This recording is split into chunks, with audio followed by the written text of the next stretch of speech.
Well, we still have a Israel drone overhead threatening to bomb us. This is the site of somewhere they did bomb. They destroyed the civilian houses both sides of here. And it's extremely plain these are civilian houses. I've climbed to the top here, I've looked through everything.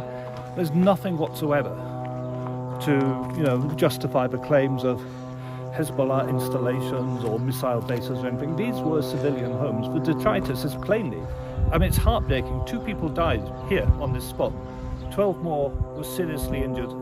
Some may have died since. We actually haven't had an update. But when you're here and you see it, you really understand.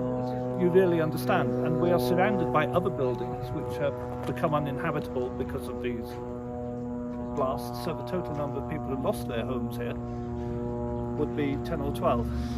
And you're driving along in Baalbek on a lovely sunny day. Everything's perfectly normal, other than the drone overhead. And then suddenly you pass these scenes of random death and destruction.